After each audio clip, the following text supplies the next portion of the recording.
À l'occasion de la 4e édition des Journées de l'industrie électrique, le groupe EDF avait ouvert les portes de ses centrales électriques aux visiteurs. Du 4 au 12 octobre 2014, il était donc possible sur réservation de découvrir le fonctionnement de la centrale nucléaire de Penly. Il existe à l'heure actuelle en France 58 unités de production réparties sur 19 sites nucléaires. La centrale, située sur les communes de Penly et Saint-Martin-en-Campagne, couvre une superficie de 230 hectares, dont 70 sur la Manche. La centrale comprend 2 unités de production à eau pressurisée de 1300 MW. Depuis sa mise en service en 1990, elle a produit 400 milliards de kilowatts. Mais alors, comment fonctionne une centrale nucléaire ? La réponse peut être complexe pour certains. Voici donc une explication animée produite par EDF. Une centrale nucléaire produit de l'électricité en utilisant l'énergie dégagée par la fission des noyaux d'uranium. Cette énergie est sous forme de chaleur et devra donc être transformée en énergie mécanique puis électrique. Pour ce faire, on utilise 3 circuits d'eau différents. D'abord le circuit primaire. Il transporte l'eau de la cuve du réacteur qui a été chauffée par la réaction nucléaire. Dans les générateurs de vapeur, cette eau chaude entre en contact avec les tuyaux du circuit secondaire.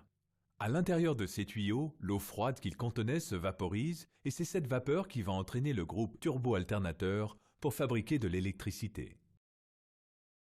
Mais la température de l'eau du circuit secondaire va devoir baisser avant qu'elle ne retourne au générateur de vapeur. Pour ce faire, on utilise donc un 3e circuit, le circuit de refroidissement.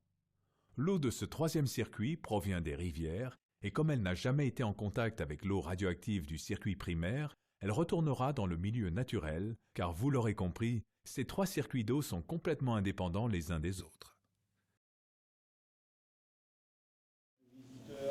Intervenants, inspecteurs, entreprises prestataires la première fois vont passer par le contrôle et ensuite soit récupérer un badge ou se faire valider leur badge pour accéder sur le site.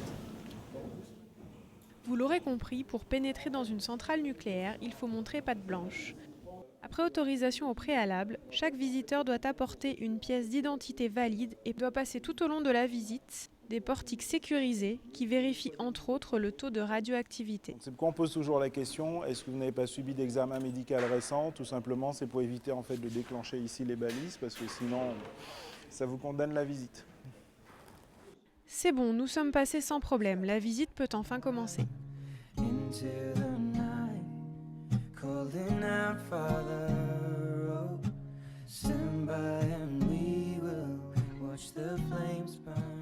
On a creusé à moins 65 mètres et 1200 mètres au large. Et lorsque vous regardez face à vous, vous voyez qu'il y a une grosse tache thermique avec pas mal de goélands autour. Là, on est en fait sur la zone des rejets de la tranche 2. Donc là, on est déjà à 1200 mètres. Ça peut vous paraître peut-être beaucoup plus court, tout simplement avec l'effet de la parallaxe compte tenu des 100 mètres de hauteur de falaise. Les distances paraissent toujours plus courtes. Donc on a toujours 2 bouées, une à gauche et une à droite, ce sont des bouées cardinales qui déterminent une zone de navigation et de circulation. Vu qu'on rejette 45 mètres cubes d'eau de mer par unité, ça garantit déjà une première sécurité pour les plongeurs, navigateurs, d'éventuels pêcheurs.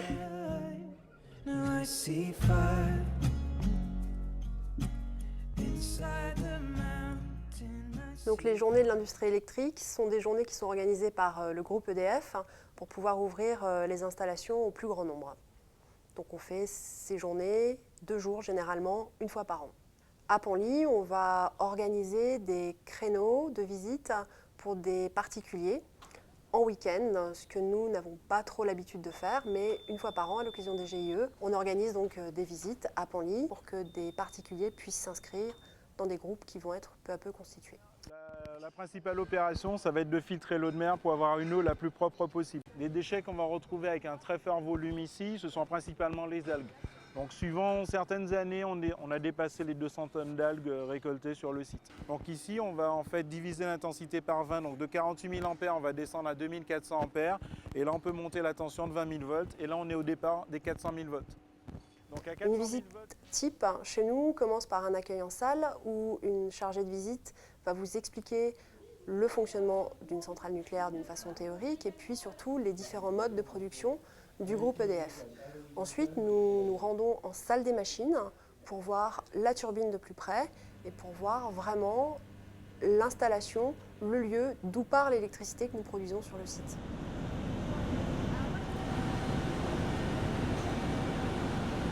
À l'entrée de la salle des machines, des casques et lunettes de protection sont prêtés aux visiteurs. Étant extrêmement bruyante, équivalent à un avion au décollage, il est nécessaire de porter des casques audio pour suivre la visite. La salle des machines est un lieu à part entière d'une centrale où se trouve l'alternateur.